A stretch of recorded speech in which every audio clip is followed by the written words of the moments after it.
Hi, I'm Denise, President of Repair, Restore, and Grow Black Communities. And I want to thank you for coming to another one of our podcasts where we're featuring a Black business from Chicago every week. And why are we doing this? Because we're trying to save our communities. Our communities are struggling, our communities are dying, while other ethnic groups are coming together collectively and building communities. They're building new schools. We just lost 50 schools here in Chicago. And how many of those teachers lost their jobs? Do we care? Have together and work collectively. And one of the ways that we're working to save our communities is by supporting our Black businesses. Our Black businesses have the opportunity to provide jobs for people in the community. They have opportunity to give entrepreneurs in the community opportunities to put their products in their stores. They serve for our children. We can even establish community benefit agreements with our businesses. I know it's a sacrifice sometimes to work with Black businesses because they may have to charge more. But if we're working with them, then we can establish a relationship with them and have agreements with them where we may not have to spend as much money. But we have to go in and support our stores. If you notice, during this pandemic, Amazon has become extremely wealthy. They have done extremely well, while so many other businesses have gone down, and many of ours have. We once had over 21 Black bookstores in Chicago, and now we only have 3 or 4. And that is because we are not supporting our Black bookstores. We're not making the sacrifice that we need to make in order to support our Black businesses. During the Montgomery bus boycott, our people made sacrifices. And today it's just a little bit of an inconvenience, or maybe a little more money for you to purchase your products from our businesses, as opposed to going through businesses like Amazon. We need to support Black bookstores. And one of the ways that we're supporting our Black bookstores is by Black bookstore every month on our website. This month, we're featuring the Underground Bookstore on 87th Street, owned by Brother Yoel, and many in the team know who he is, and he has supplied us with a list of must-reads. We have to start reading so that we can learn about our history, so we can learn about our condition, and there are proven strategies. We don't have to reinvent the wheel.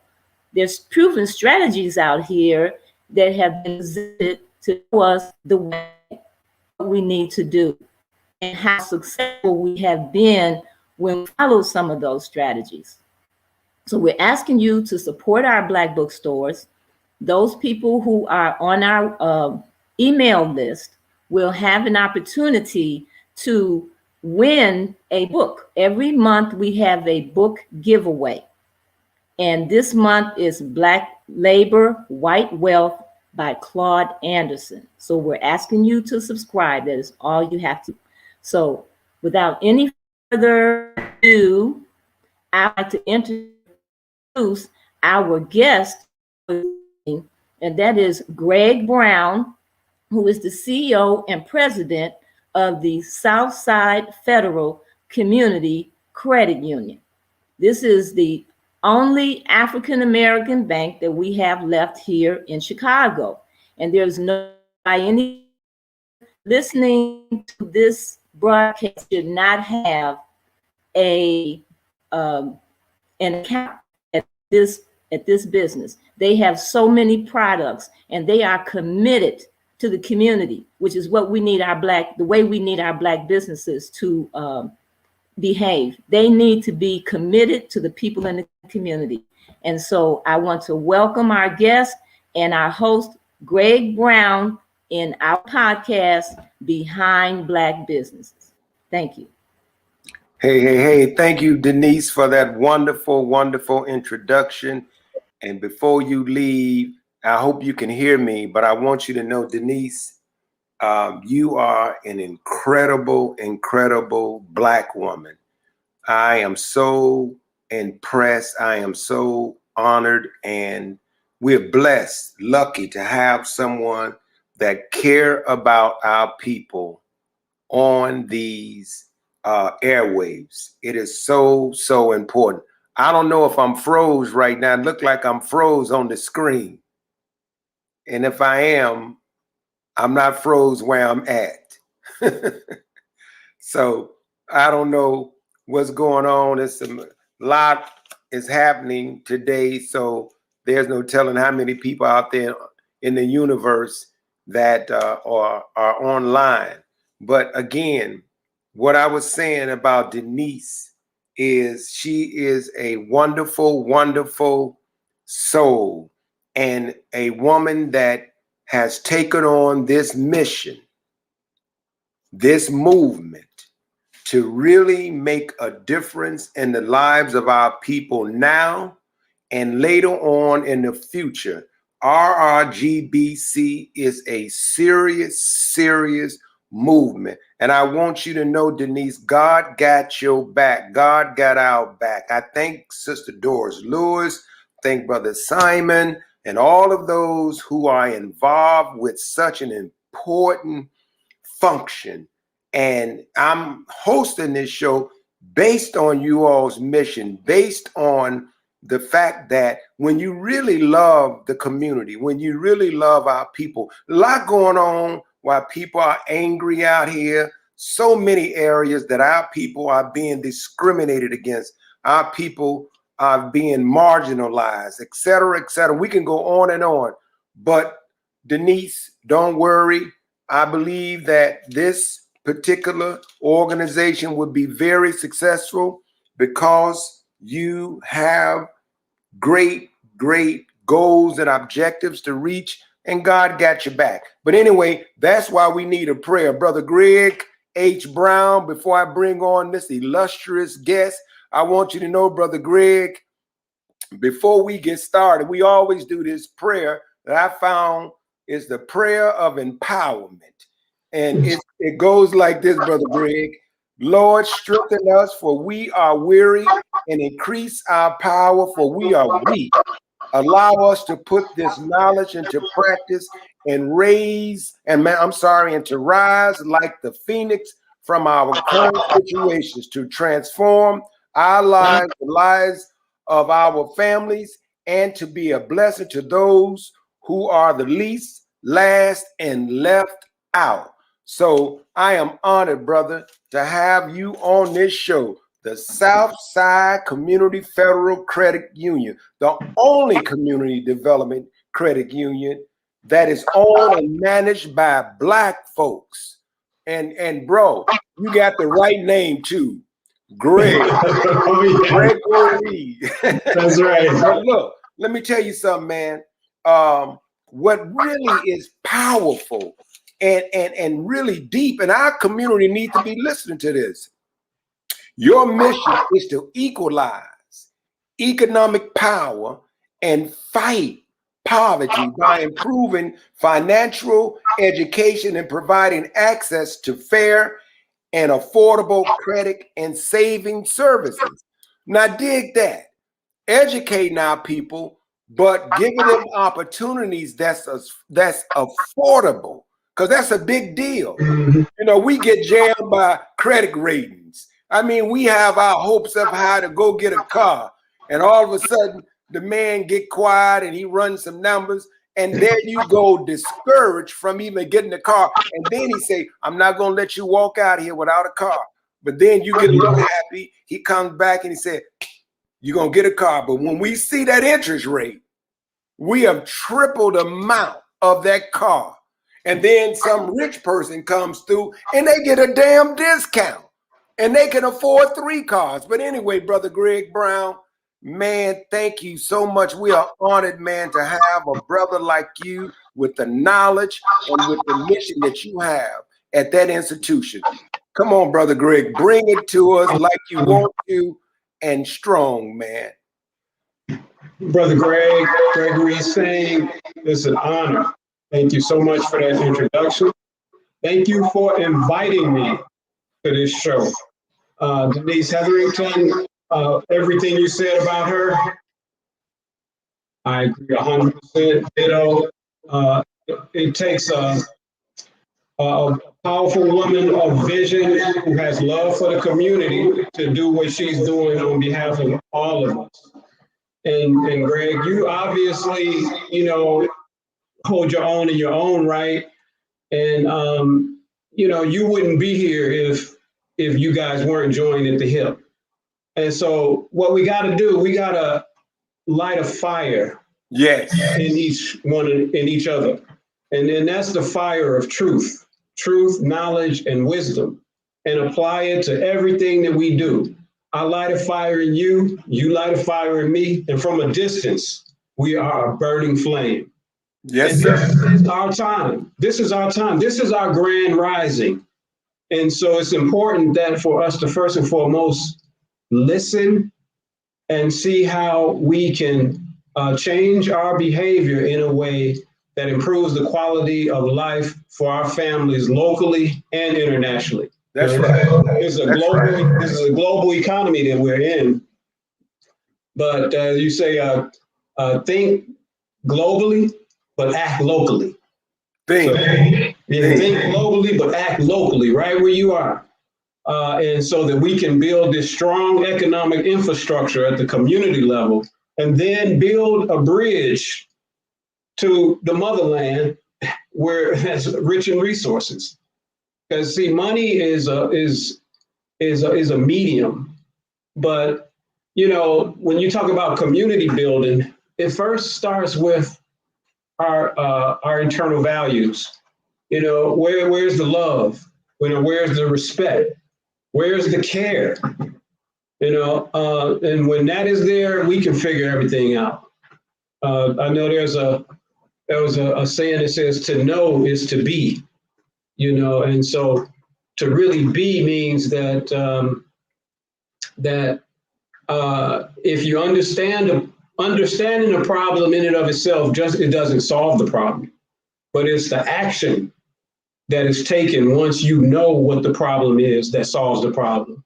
I love that. It's like knowing, no, what you just said is like knowing the mechanics of driving. You sitting on the passenger side and you could see what the driver is doing.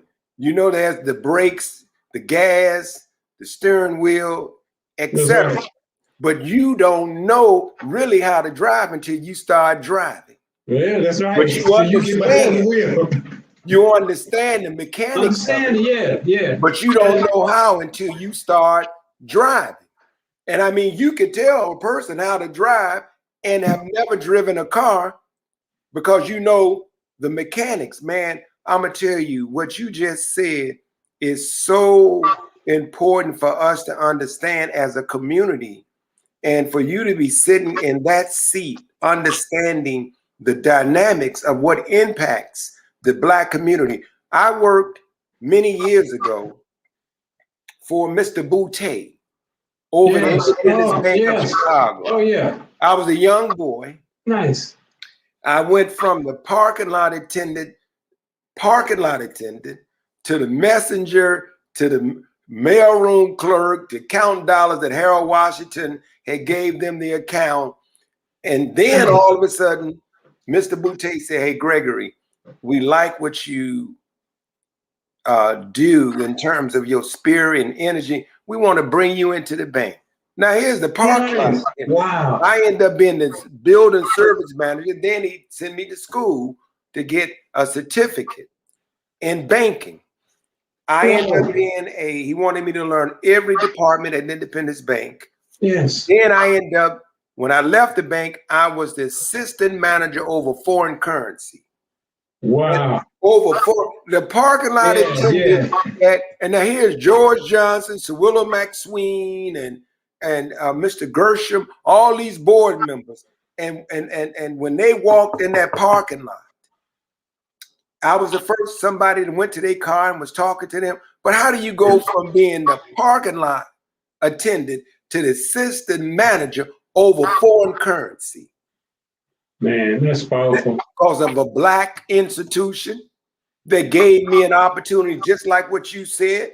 You see what our community needs, and then you create the climate and atmosphere to give people opportunities. Yeah, see, we are. I think that as everything you said is absolutely right, because I mean, we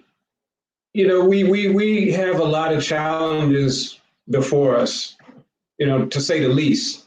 But we were brought to this country, and then when everybody go out and support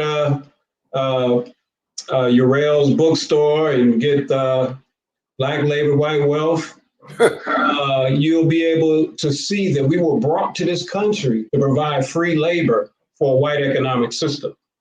So we have got to deal with the economics that brought us here. And I maintain that we are only as strong as our dollars united. I agree. Yeah. So why banking is so important is that at the end of the day, whoever has your money has your power. So we have to build up our financial institutions where we can even hold our own money, because the systemic racism that exists even in banking is such that it's not just about moving your money to a financial institution now, because they have what they call capital to asset ratios, that the more you have in deposits, the more you have to have in capital, which means that they allow, many of these, I don't even like to use the word minority because it implies less than, but that's how they categorize African American institutions as minority depository institutions. So you're allowed to, and when I say capital is like the profits, your retained earnings, the profits you make every month that you're able to bank. Mm-hmm. And as you build up those reserves, now you can take in more deposits. But financial institutions all make their money off of mainly loans. So if our money is sitting downtown, the question is how much of our money is being lent back to our communities to start businesses and to buy homes, because it's all about asset development. How are we being educated through financial literacy, small business development, and then having access to capital to be able to grow our businesses, purchase homes, retain those homes. So the system is kind of stacked up against us, because they know that we can only house so much of the deposits from our own communities until we build up capital. So if you're lending money to underserved communities that have high unemployment rates, for the most part, low credit scores because of the income situation, we don't have enough jobs right now. We're not creating enough businesses. So as a financial institution, it's a crisis. In 2008, we had 44 Black businesses. Today, we have Black banks, not businesses. We had 44 Black banks, and now we're down to about 15 nationwide. Now, we got about 15 Black-owned credit unions, but that means that You How know, many here? How many here in Chicago? how many black banks or? No, credit unions in Chicago. Well, we are the only community development credit union. Like there's a number of church credit unions that, you know, with credit unions, you can become a member of a credit union if you are eligible for membership into that credit union. For example, churches, they have what they call an association charter. So anybody, which means anybody that has an association with that church, that's a member of that church, can join their credit union. And for the most part, they're very, very small. You can add up all of the faith-based credit unions, and that they're probably pretty close to our size, and we're small. You know, so you have a lot of church credit unions that exist, but we are the only ones that have the community charter. And a community charter is where you carve out a geographic area, and so anybody that lives, works, worships, attends school, or who's a member of an organization within that geographic area can become a member of a credit union. And so that just pretty much means that now you can get loans from that credit union. You can take advantage of sometimes higher rates on savings, lower rates on loans, or little to no fees on basic transactions. But the beauty of credit unions is that 100% of the funds they take in for deposit are lent to their members. Oh, yeah. So now there was, with the banks, they had this Community Reinvestment Act, which, you know, came out in the 70s, where they made it mandatory for these downtown banks that had depositors from South Side, West Side communities, underserved, that they were not doing business with. So as a result of that act, Community Reinvestment Act, they set up brick and mortar. But the downside of that is that these $1 billion banks set up shop right next door to the $1 million community-owned financial institutions with all the bells and whistles. So we're like, oh, now we can get an account at Chase. Well, if so many of us just leave our own and support our own financials and goes to Chase, well, then that accelerates the gentrification of our own communities, because they're not making loans to us that would help us to maintain a base in our own community. You know, And you know what, Greg, that's crazy, because if we did a forensic on Chase, First National Bank, Bank One, Chase, and we did a forensic audit on them in terms of what you just said, what monies are they lending? Look at all of the black folks. Yeah. All of the black folks put our money in Chase or Wells, Fargo, Citicorp, whatever. And you look at our communities, where these banks land at, all around in poverty. Yeah. And how many black people actually can go in there and get the kind of capital? But you said there's a formula. So they didn't create this formula to where most people, in terms of the deposits, don't even qualify. Now, can you please educate our community? Because I know it's a matter of trust. I mean, it's self-hatred. At the root of all of this, it's fear, self-hatred, miseducation. I mean, you go on and on and on and on. And we continue to do business with people that don't do business back with us, which is ludicrous, which is insane. Yeah. And all of our money, and you mentioned the church, and I have to say this, and it's a shame that with all of the membership in these churches, these mega churches, and even the small ones, when you add them up, if they were all doing business with you, if they were all doing business with a black institution, there's more capital, more money than we give back to build up. I mean, the principles of what you said are there, but we caught up in their world. Their world is not going to bail our community out, is not going to liberate us, is not going to empower us. The only reason we do business with Chase is we feel that the money is insured. We think that You know, I'm just being honest, man. We think the white man's ice is colder. And that's just the reality of how do we break that? How do we break that cycle? How do we do it? You know, I was actually a pre-med major, right?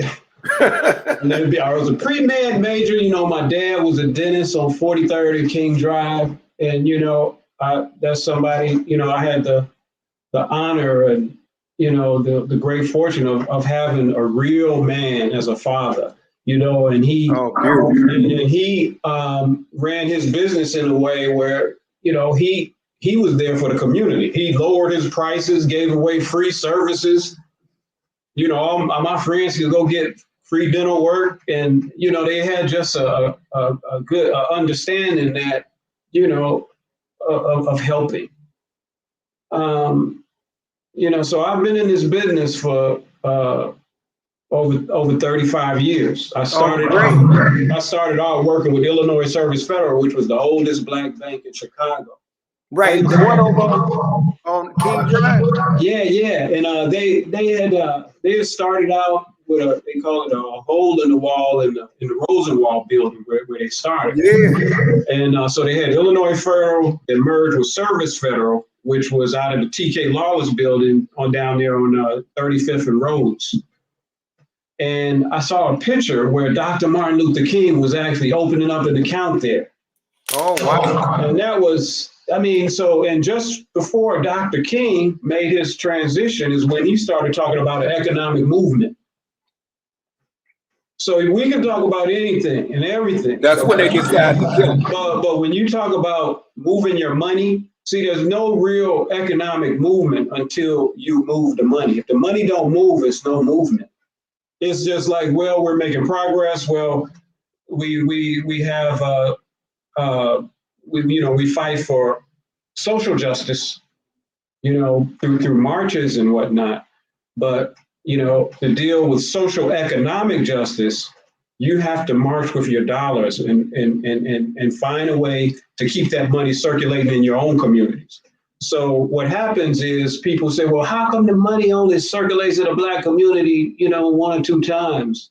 And in contrast to other ethnic communities where it's 9 and 10 times. I don't even think it's time anymore, Greg. No. Now, especially not when you got a direct deposit going into Chase.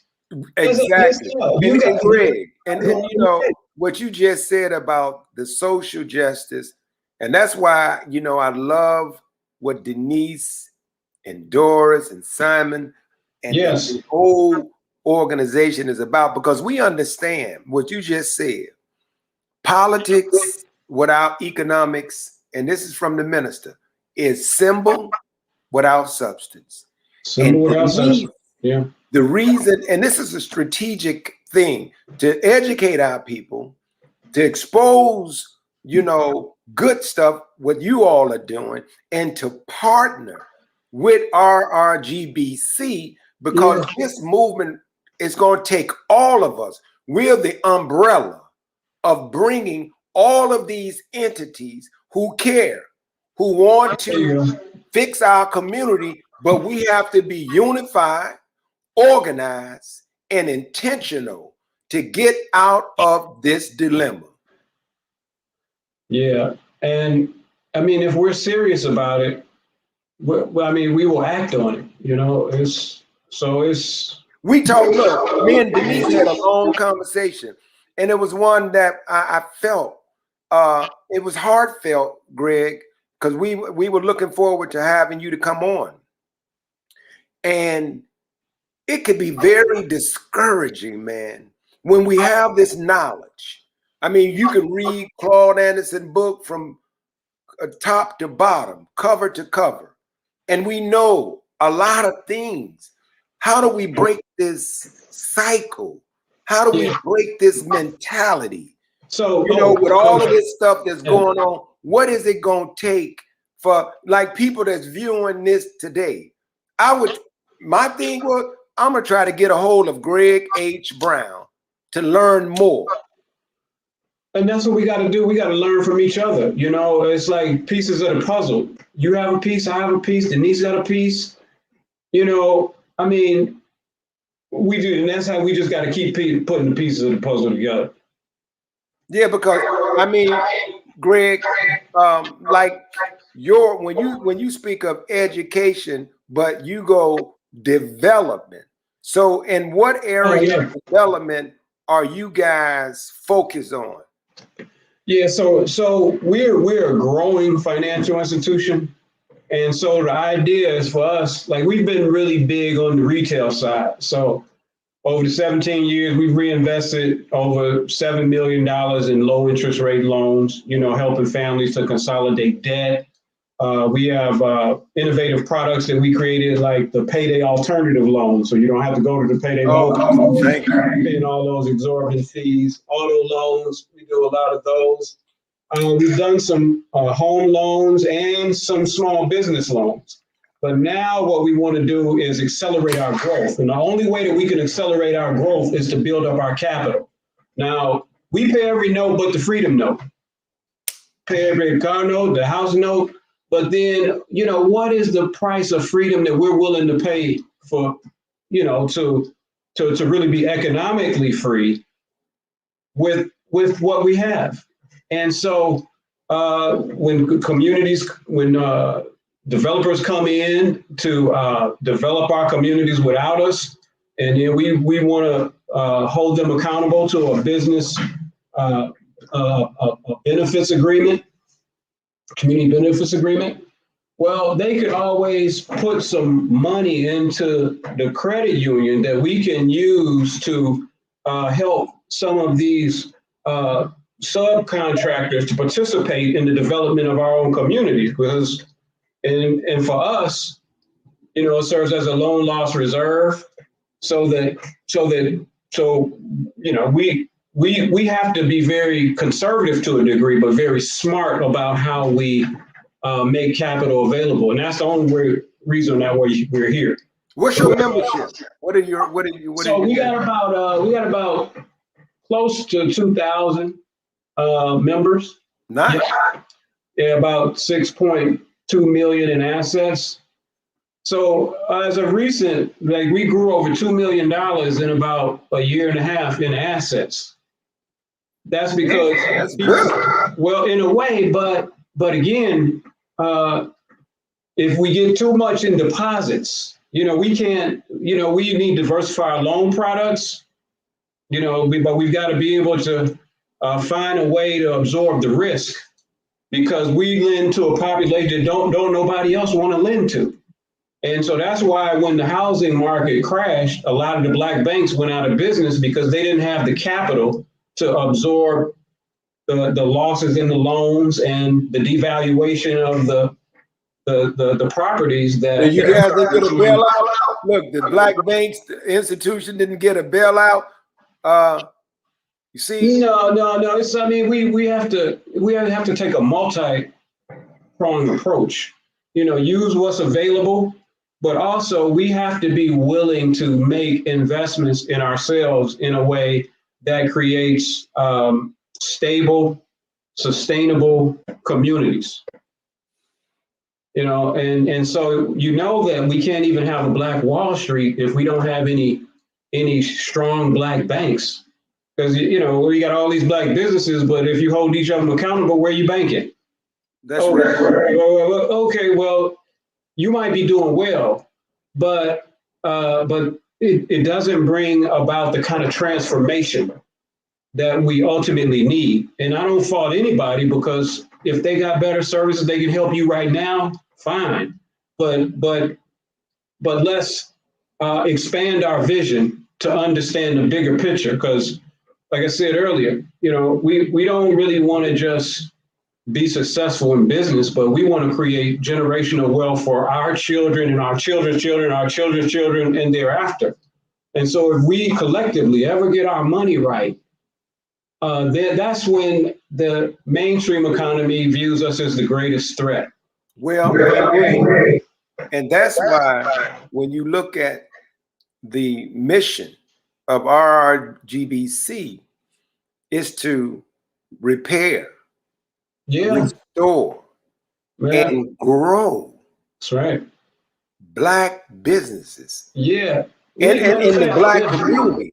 Look, grow Black businesses in the community, right? So then there's an opportunity for you all to grow, right?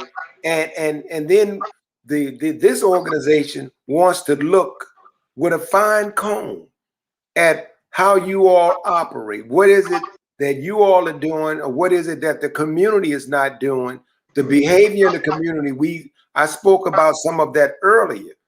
And sometimes they don't even know that institutions even exist, marketing wise, in terms of what they see in front of us. That's why we go to Walgreens, and that's why we go to Jewel, and that's why we go to, it's what's in front of our face. And so that's right. How can we help from this platform? And for those that are viewing, what do we need to do? What is it that you would like to see in terms of the community supporting your institution? Well, I appreciate the question.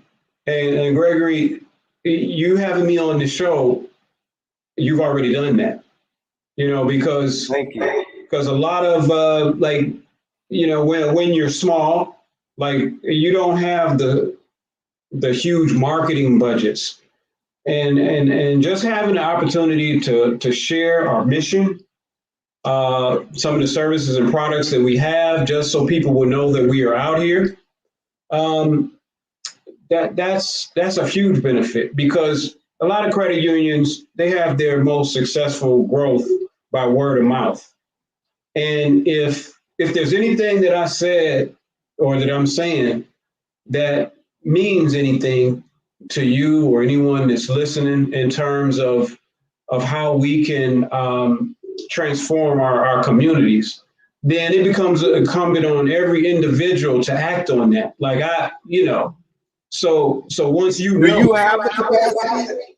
If people decided to take, but first they have to understand the concept. Yeah, of how your institution work, right?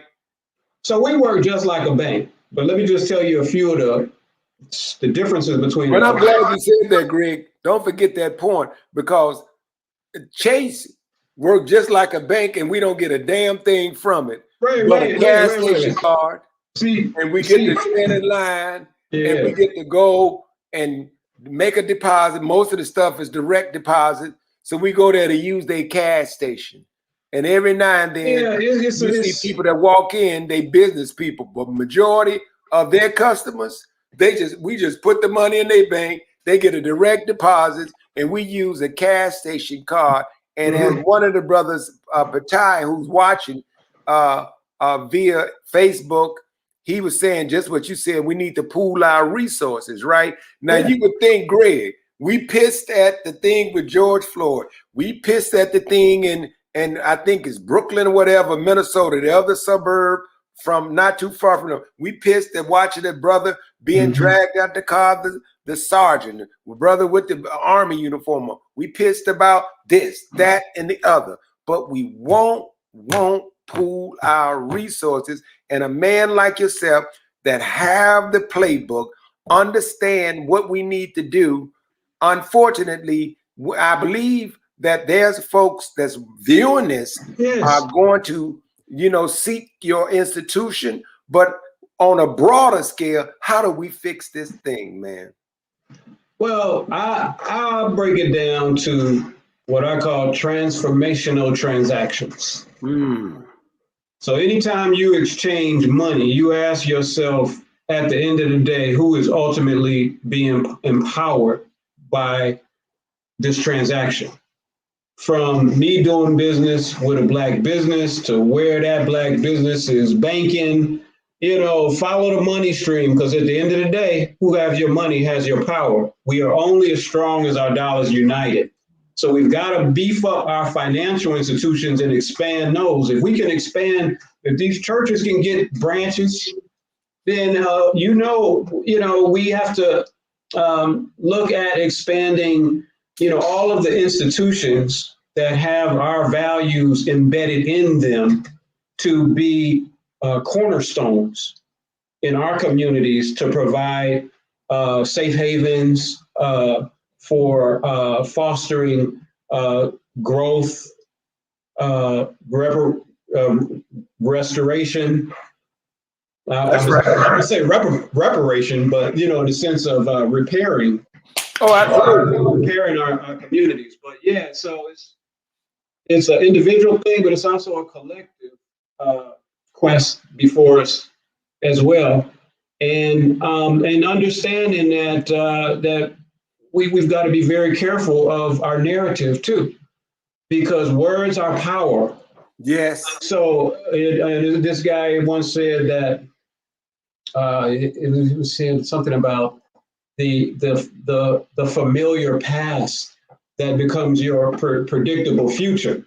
Like if we continue to reinforce that which has held us down as though it was reality in the present, it becomes harder to move beyond that in the future because your cells don't know the difference. Teach, You having brother. them same feelings that you had, No, but Greg, but that's so real talk, yeah, man. yeah, yeah. We've internalized this stuff, man, and yeah, to the so point that we keep talking about the problem, and then we yeah, do not spend times with action solving all of that we know what to do. We just won't do it. yeah, because I think even with the pandemic, now we have never in our lifetime witnessed as much death. Not in my lifetime. Not from the pandemic and the social unrest that's occurring. So those of us that are living, like we have right now, we have the gift of life, the breath of life, and that is spiritual wealth. And so when you recognize that, let's see how we can have that and have it more abundantly. And it's like every human being is a community of a trillion cells, right? All working together to keep you alive. So, and that's the value of life. And so, if we want to preserve life on planet Earth, let's first look at preserving our own life. And that's what came out of the pandemic too. The first law of nature is self-preservation. So let's preserve our lives and and know who that we are a part of a broader universe that is so much larger than us, that this earth sits in, that we are governed by the same laws of nature, spiritual laws. And so, so it's incumbent upon us that, through the love that we have for one another, is to take care of one another and see how we can make sure that we solve the problems that we inherited from our parents, to make sure that our children and our children's children don't have to relive what we lived, to continue to make it better. And I think we can learn from, what our ancestors taught us, the shoulders that we stand on, and taking it to the next level. So how do we take it to the next level is going to mean it all is going to depend on what we do with what we have, being appreciative for what we have and using it in a way that will multiply it 100-fold, 1,000-fold. And that's exactly right. That's what me and Denise were talking about when you look at the world and the so-called what's not normal, or getting back to what was so-called normal, and you look at this transition, and you look at the transformation, and you look at the unraveling, and it's the best opportunity. And Denise would tell you, I said, this is the best opportunity ever for us. And God, you mentioned spiritual. And oftentimes we have to look at all of these things spiritually. Satan plans and God plans. And God is the best of planners. That's And so right. I believe we sitting in the right place. RRGBC, the time is ripe for us to take advantage. And here's the thing. We haven't seen anything yet, because when you look at, you know, some of the great work, like even Dr. Webb Evans, you know, Yep. that brother, United Black American Progress Association. And Yeah, you good have yeah. Brother Durrell Wilson, what we call him the Sax preacher. Oh yeah, Sax. Those are my colleagues. And Sax. And so when we got minds like that, That's right. exist. And so here we have, as you just stated, with all of the other risk and with all of the threats, with all of the, you know, the strengths, the weaknesses, and etc., the opportunity has never been greater than it is right now. And so that's why when I was talking to Denise, I'm like, you from God. You know, she's from God. Doris, it's from God. Simon is from God. And I'm telling you, it is only by the God that we going through him. That's that we right. gonna this gonna work, because we can be mad as hell about the social condition. We mad as hell about this. We pissed. We know it ain't right. And we talk about unity. We talk about organizing. We talk about a lot of stuff. But now with brothers like you, and we keep bringing on these giants, and you all are giants. Now, money don't make you a giant. Knowledge is power. That's right. That is brute power. And so when I was talking to Denise, she going out of her way, man, to find these connectors, find these individuals like yourself, Greg, I appreciate and many it. others. And Look, every Wednesday, by the grace of God, we bringing on people, and at some point we're gonna have a convention where we let people know, damn it, this is the ticket to freedom. Not the other crap where people just making money off of us, our misery, but people benefiting from us coming together. There was a gentleman by the name of Silas Brown. And Silas Brown, he was known as the community advocate.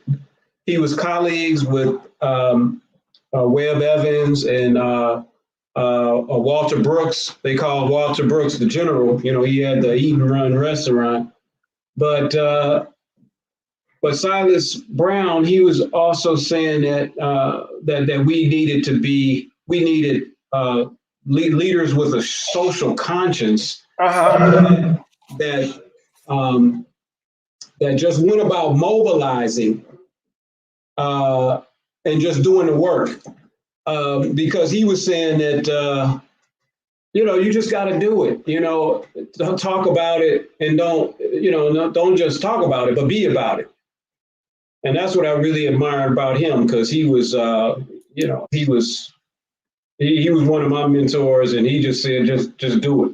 So, but the efforts are going to be recognized, but it's kind of like, in some instances, some of the things that we do, you just have to do and not say, because like my brother Gil Scott Heron would say, the revolution will not be televised.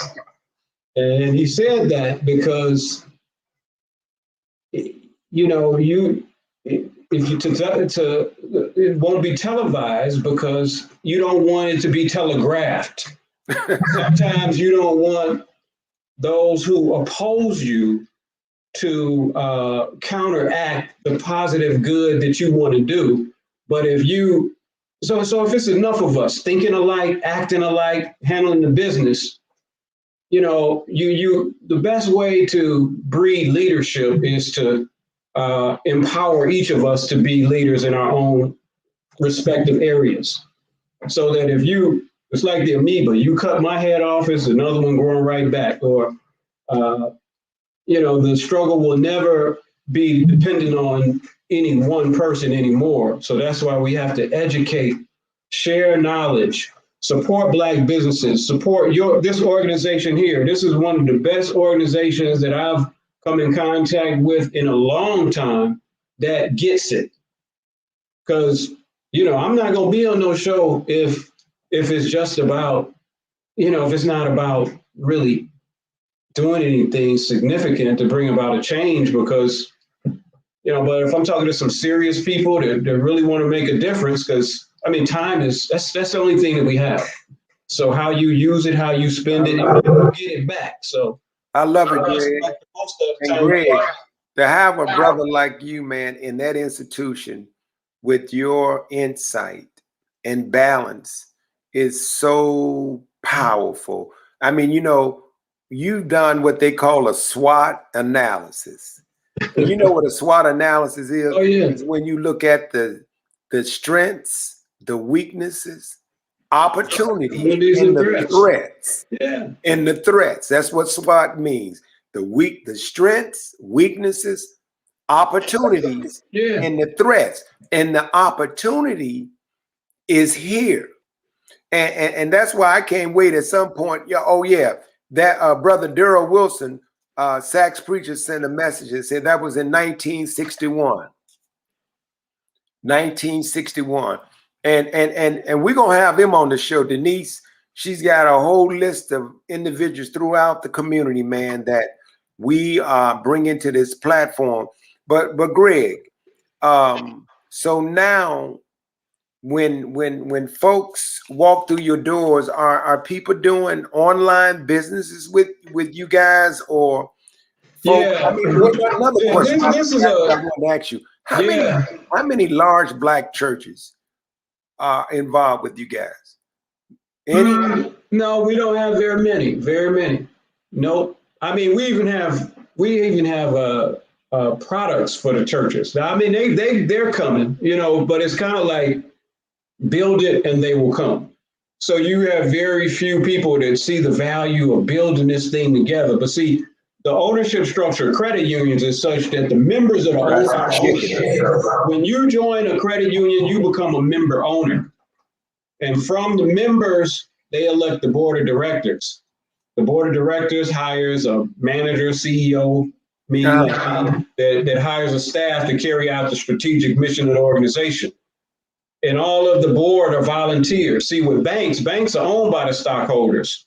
So when you say, well, this is my bank, I'm going to be looking for your stock certificate, because you must be an owner of that bank if you say it's my bank, because they're operating that bank to make a profit first and foremost for the stockholders. And that's why their fees are higher than banks. And so it stands to reason that why would you not want to invest in an institution that invests in you?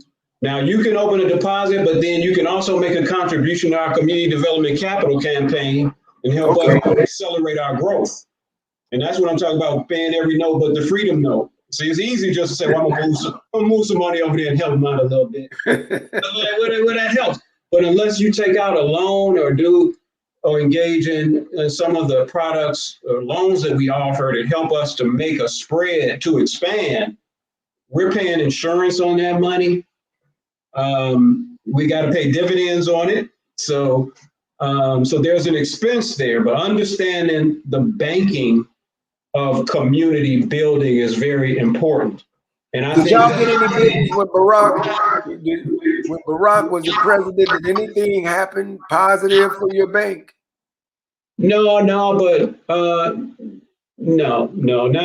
It's been challenging. It's been rather challenging, particularly when he first got in office, because from 2008, that's when a lot of the banks started, Black banks started going out of business because of the housing market crashing. But he did give us a letter of support before we opened. That's before he became president, pledging to open an account with us once we open our doors. Did he open? He went on to become the president, so we still trying to track him down, open up that. We can definitely get a lot of mileage out of him. Hey, brother, how people forget where they come from? That's just. I'm not going to say is that, but I would like to find a way to give him a friendly reminder. Get him over there at the Fun Town that they building.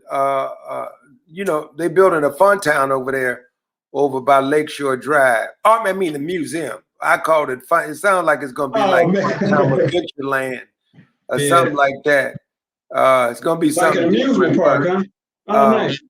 But I'm so glad, man. We have about 4 minutes, 3 minutes left for this segment, and I just want to tell you that you are incredible, brother. You're very knowledgeable. I see nothing but good things happening, and I'm so glad that you have partnered to become part of the family with RRGBC.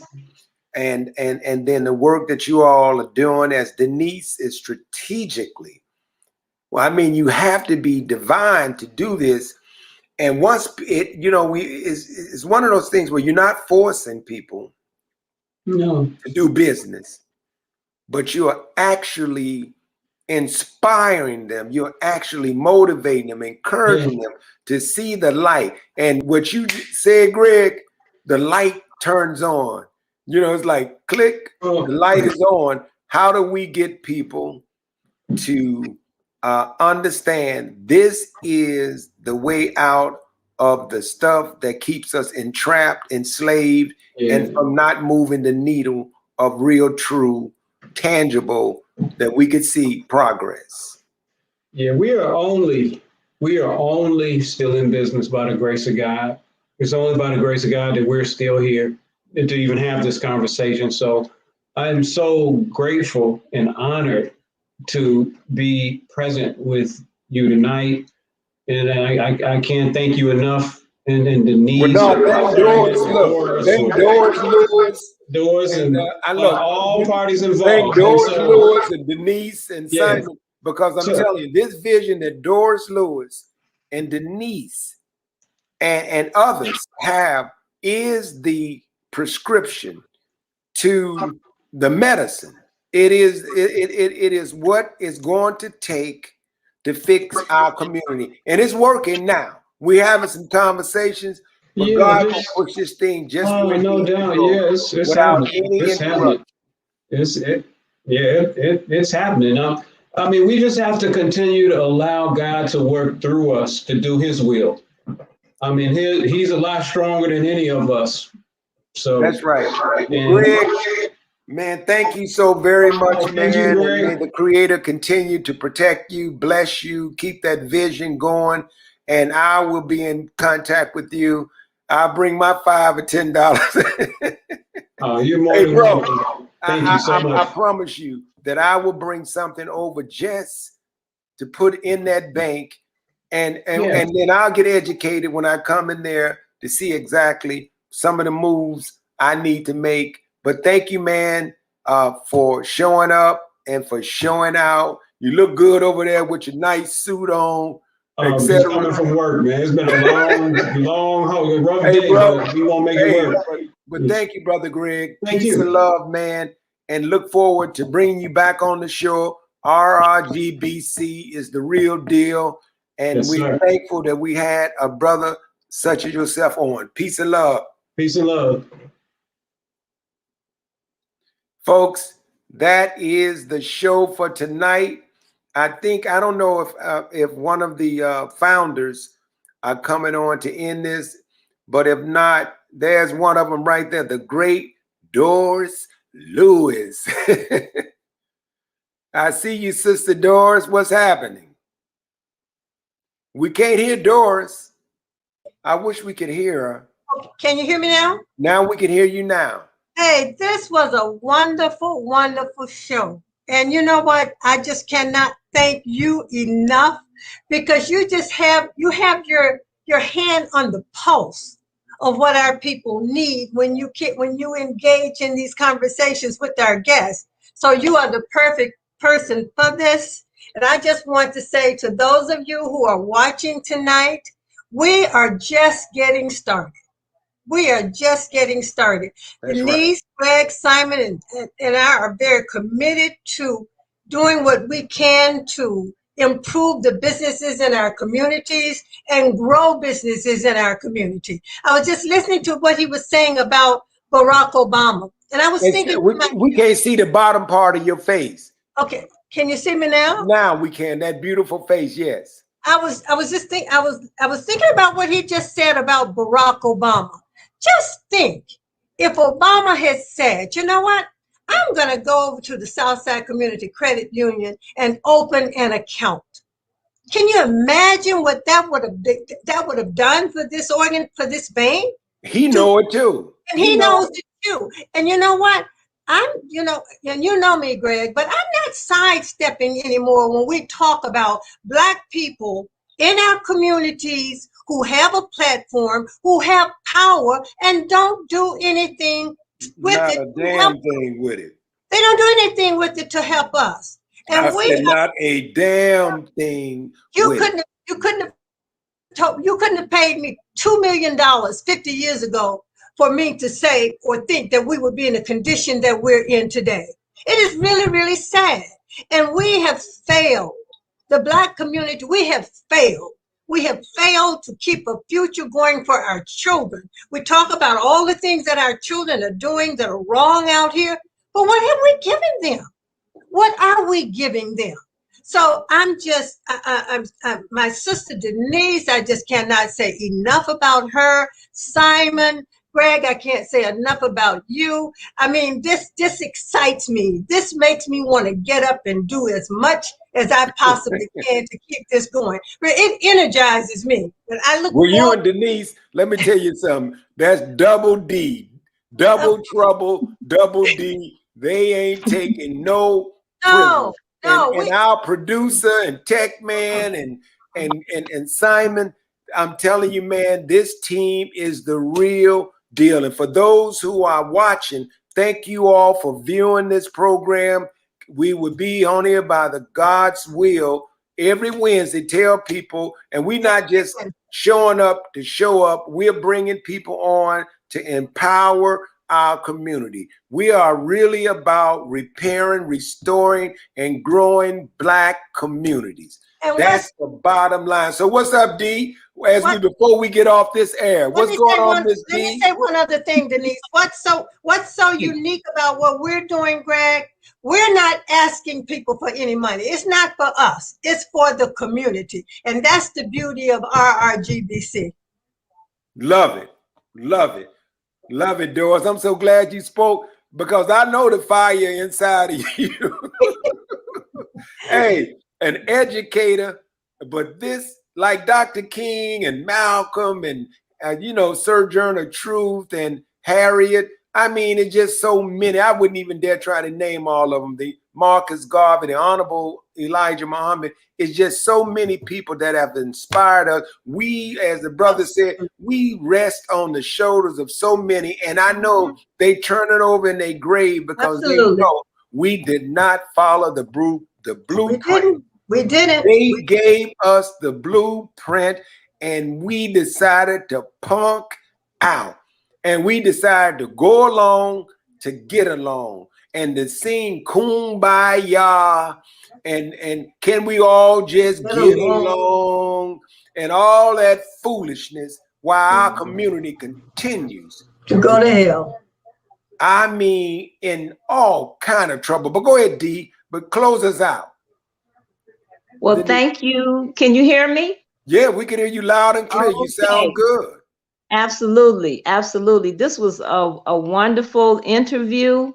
Thank you, Gregg Brown, for coming on. And like I said earlier at the beginning of the show, we should be lined up, putting our money in this bank, in this credit union, the Southside Community Federal Credit Union. There is no reason why we shouldn't be doing that, why we shouldn't be supporting this credit union. And we're going to make some extra efforts here with our organization to support this credit union. We opened up our account at this bank, and it's been a pleasure doing business, the way we're treated, the interactions that we have, and the business that is going on there. I am so proud to be a member and so proud that our organization is a member.